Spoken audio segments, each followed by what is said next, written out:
Hey gang, welcome back. We're going to finish up or talk about section 2 of DRP, distribution planning, talking about how you get your product from your place to your customer's place and then to the end user's place.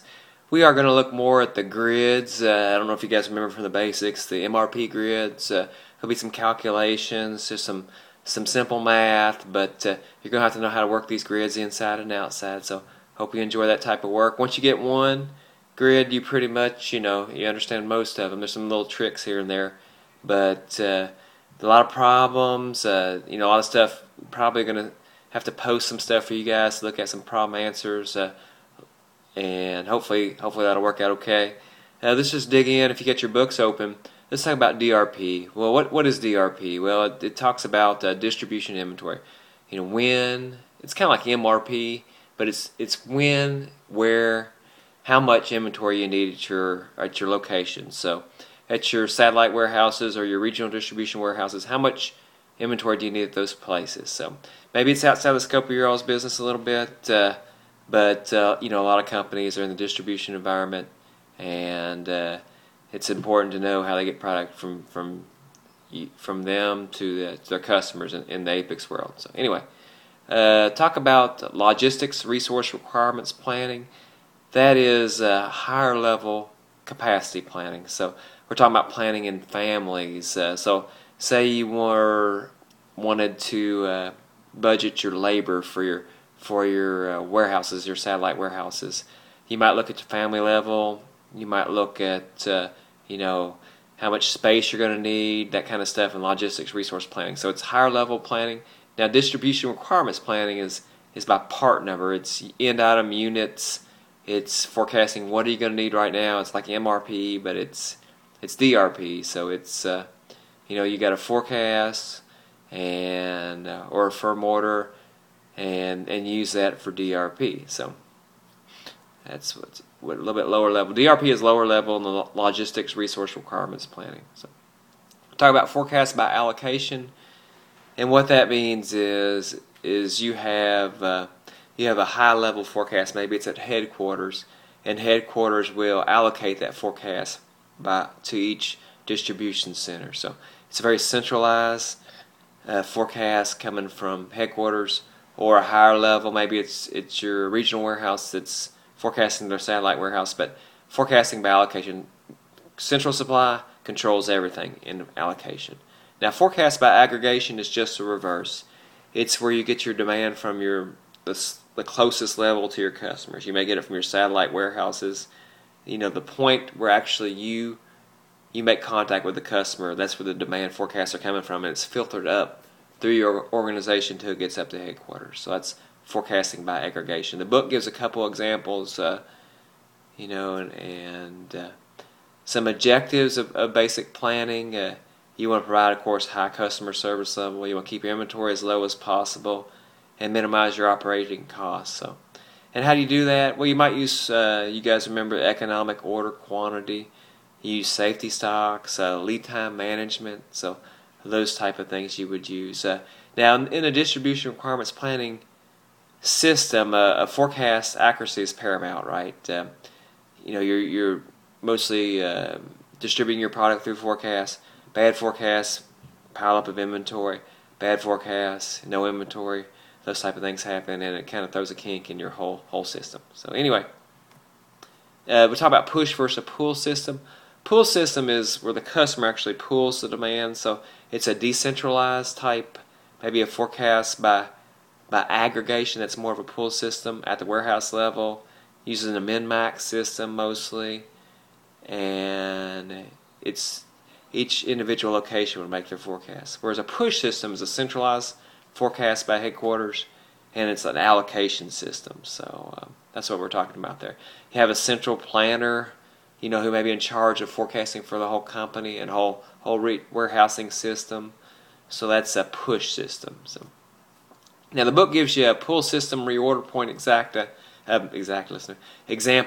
and check this out. You've got satellite distribution center 1, 2, and 3, and you'll see an example. They've got inventory level in the regional the distribution center, and you'll see it's at a high level right now. So distribution Center 3 goes below its safety stock on its order point, and it orders some product, and you'll see that the inventory goes down in the regional distribution center. Then you look at the next dot down and some demand by distribution center 1. So they order from the regional distribution center, and again you're over the order point, so you don't have to place an order at the regional DC. Then finally, satellite distribution center 2 places an order that drops you below the order point at the warehouse. So the warehouse, that triggers them to place their order. So the regional distribution center. So just this is an example to show that, the cascading effect, how this regional distribution center is getting demand from different areas, and it's actually using an order point system to make their demand to someone else. So now some push systems logic. You're going to have your data analysis and communication, how you go communicate all this stuff, and feasibility. Is it really feasible to have a centralized warehouse? Maybe it's not. Maybe you don't have control over your distribution centers. Maybe third party. Maybe they're owned by your retailers or distributors, and you don't have the authority to make those type of decisions. But this push system, again, is think about push system, you think about allocation, think about time-phased logic right there, just like your MRP grids, time-phased logic. So let's look at a grid real quick, and it says demonstration of time-phased logic on this slide. And you'll see you've got demand of 130, 160, 120, 260, 130, 120, 185, and 115. And again, all these grids, I'm going to post them. If you don't have time to write them down, you just want to listen, no problem, no sweat. We'll give you all the answers on Blackboard, so don't worry about it. So you'll see this grid right here. You're supposed to fill it out. You got 370 on hand. Forecast demand is 130. So what does that leave you? That leaves you a projected available balance of 240, right? So you got 240 minus 160. That leaves you 80, right? So you're right at your safety stock, so you don't have to place an order yet. So 80 in period 2, then you got period 3 of 120, so you would go negative there. So you got to place an order. You're going to need 120 units, and so you're going to have to order 500, right? The quantity is 500. So you're going to have a planned order receipt of 500 in period 3. So you got to release the order back in period 1 for 500. So you're going to have to order 500 in period 1. You get 500 in period 3, and your PAB is 460 then for period 3. Then you got 460 in 3, and you take that minus your 260 you're forecasting for. It leaves you 200 in period 4. And then you need 10 in period 3, so you got to order period 5. You got to order 500 in period 3. You receive 500 in period 5. That leaves you the PAB of 570 in period 5. And on, you get 450 in period 6, 265 in period 7, and 150 in period 8. So you got to know how to do these grids. I'll post this one. I'll went a little bit fast through this because we're online. I don't want to waste your time. But you got to know how to calculate all these grids, and I will post these for you. If you have any more questions when we get in class, we can go over them one by one. So that's how you do it right there. The next slide, distribution requirements planning, is time phased. You use the bill of distributions. It implodes to your master schedule. So that means this demand is getting pulled up through your system to the master schedule, right? So these are downstream applications, retail centers, distribution centers, and that demand is going up to the manufacturing facility that makes your plan and will go into their master production schedule. Now you got to think about stuff like the planning horizon and your frequency of replanning, right? So are you going to do this every day? Are you do this every week, every month? So the book gives you a problem. You got warehouse A, B, C, and central supply. So central supply supplies A, B, and C with product. So it's like they got an order point system, and the book just has wants to go through a few examples of all these. So they look at DRP and warehouse B first. So you see you got 30 on hand, and you got the scheduled receipts of 50 already, and your gross requirements of 30. So you take your 30 PAB plus your 50 scheduled receipts, so it's 80 minus 30, and that gives you 50. So you take 50 minus 30, and that gives you 20 for period 2, your PAB. We're going through and we're calculating our PABs, projected available balance, or they used to call it inventory back when I was doing it, but So you got 20 on hand in period 2, and you're going to have 30 that you need for period 3, so you got to place an order. You need 20, so you're going to have to release an order for 50 in period 1 to get 50 in period 3, because there's a 2-week lead time. So you get 50 in period 3, and that leaves you with the 40 projected available balance in period 3. Then you got 10 for period 4. You got to place another order in period 5, so you get 50 units in period 5, and so your PAB in period 5 is 30. You got to place another order for 50 again, so you get 45 as your PAB in period 6. Your PAB is 10 and 7, and your PAB is 25 and 8. You got to place another order. So this is like magic of systems, right? The computer usually calculates this for a poof. You get an order magically. You don't have to do anything at all for your planner. You don't have to call a supplier, right? Nothing ever goes wrong. No defects. Nothing like that. So anyway, this is the magic of computer systems and doing this all online. So anyway, the book has another problem for you. It wants to calculate the warehouse C right here. Calculate the PAB for warehouse C. So you see in warehouse C, you got 60, 60, 77, 80, 90, 90, 90 as far as your requirements. And I will post a solution for you, but just a really quick one. We'll do a couple of months. I don't waste your time. You got 70 on hand when you start. You get 100, right? So that is 170 minus 60 gross requirements, and that's 110. So you got 110 minus 60 for period 2, that's 50. And you got to place an order in period 3. So you got to do an order of 100, right? So you got your PAB for period 3 would be 80, right? So anyway, and it's 110 in period 4, 30 in period 5, 40 in period 6, and you got to place an order in every period almost. 50 in period 7, and 60 in period 8. So if you guys want to go over these in class, that'd be fine. No problem. You just got to go through and calculate these. Once you got one, and we did, this works the same way as the last one we did. It's just going through and calculating out the numbers. So anyway, the next slide I'm looking at is a DRP demonstration and problem overview. It's got warehouse A, B, C, and central supply. And you'll, excuse me,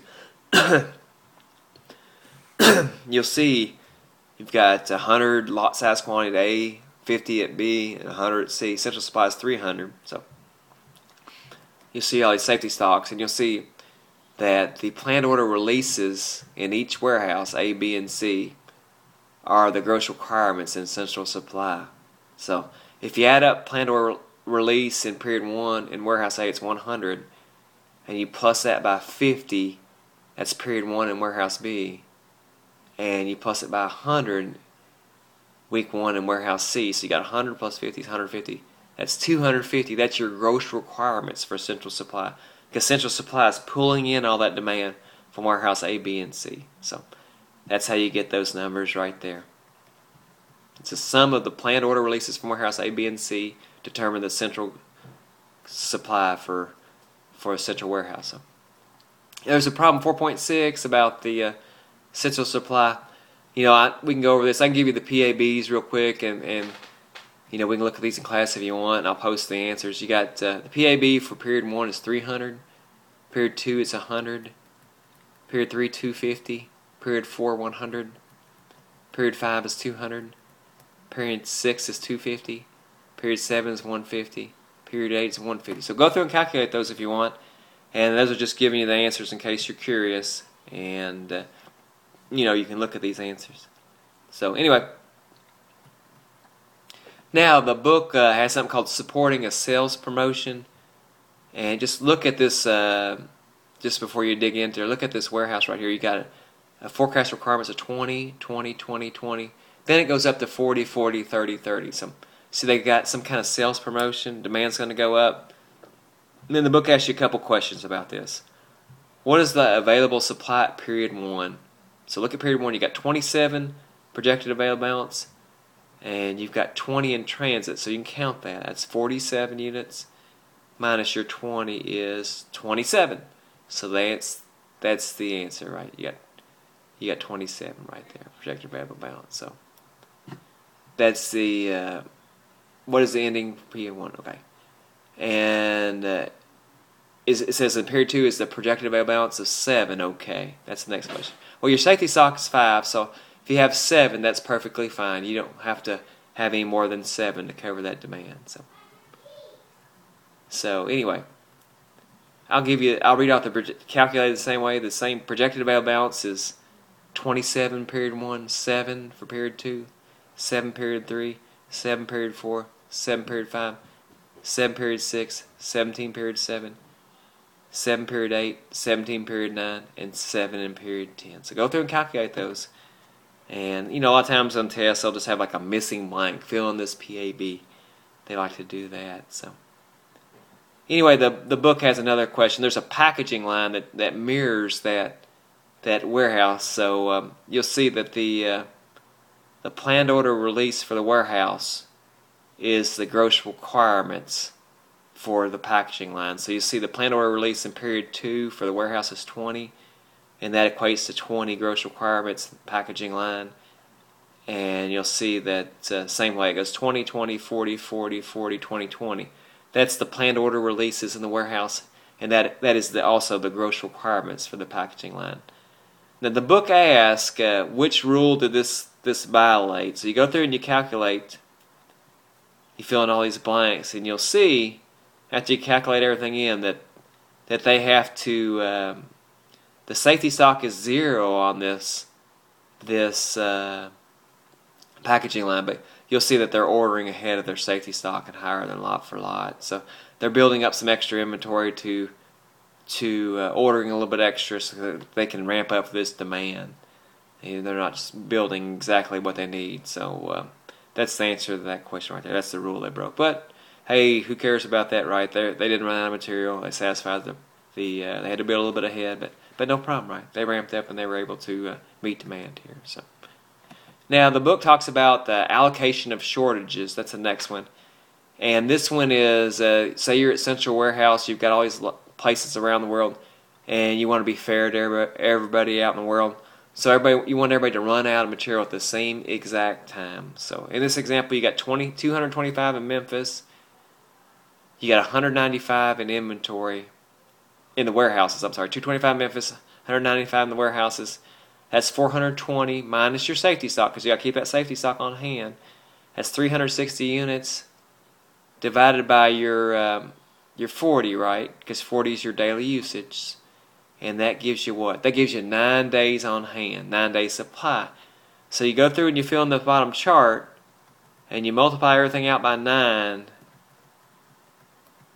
and you'll see that your 8 daily use in Manila, 8 daily usage times 9 plus your safety stock equals 84, minus your on hand is 28, and from your distribution center equals 56. So that gives you 10.5 days to run out. And I will post these for you. I don't want to go through this one by one, but this is a way that you can make sure everybody runs out at the same time. It's supposed to be fair, right? Maybe you'll get parts in before that. It won't be a big deal, but it's to be fair to everybody around the world in this example. So that's where we're at. Now, let's talk about some conceptual stuff and put the problems away for a second.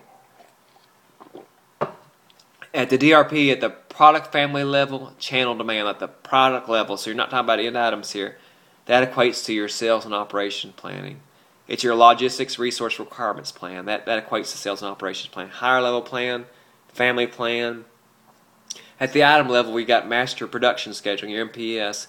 That's the logistics capacity plan, and that goes along with DRP. So that's where we're at right there at that link. You just got to know logistics resource requirements planning, higher level plan. Then you got your DRP, a lower level plan. And what is logistics resource planning? LRRP. Just what we talked about. It's provides inputs to your sales and operations plans on resource adequacy. So we're planning families here, we're planning resources, rack space, people, machinery, stuff like that. And your LRRP information flow, you've got your channel replenishment forecast, your aggregate channel inventory replenishment plan, and that comes with your inventory investment report, transportation planning report, warehouse space report, labor and equipment report. So again, that's just a capacity plan. That's what you're doing with LORP. You're planning your warehouse space, transportation, your inventory investment, and labor. So, and logistics capacity planning uses the same DRP software, has different planning issues as from LRRP. So we're looking at short-term stuff, weekly rather than monthly time buckets, and constantly assesses financial impact. So this is a smaller level plan, right? Now look how DRP interfaces with MPS. You'll see this chart right here, and your DRP it feeds into your MPS. It's an item level plan, and every time you generate a demand at one of those satellite warehouses, theoretically, that information is transported back to where it agrees with your sales and operation plan at some manufacturing plant that makes this stuff. So, the last section is measuring performance. You look at how do you measure your performance? Well, you can do service, fast flow response, minimum inventories, transportation reduction, and the corresponding SCORE attribute. SCORE is Supply Chain Council. They just merged with Apex, and they have an attribute that's what they do, is they measure performance. The attribute that measures service is your responsiveness, and you have reliability for your operating variance. Asset management is minimum inventories, and so on. So you got to know stuff like that. Customer service measures. How do you measure customer service? Units delivered on time, item stock outs, adequate levels of stock. Make sure you have the right product, right place, and right time. Now your operation warehouse measures, stuff like throughput, order fill, utilization reports, and you'll make sure you reduce your variances, reduce your cost, and you gain control through variances and raise worker productivity. So transportation, what's your mix? Are you using a lot of air, a lot of ocean? How about your equipment? Are you using your forklifts, trucks, racks? Is your labor board to tiers? Are they working a couple hours overtime? What kind of stuff are you doing with your transportation? And inventory turns, that's kind of the global measurement for how well you're managing your inventory.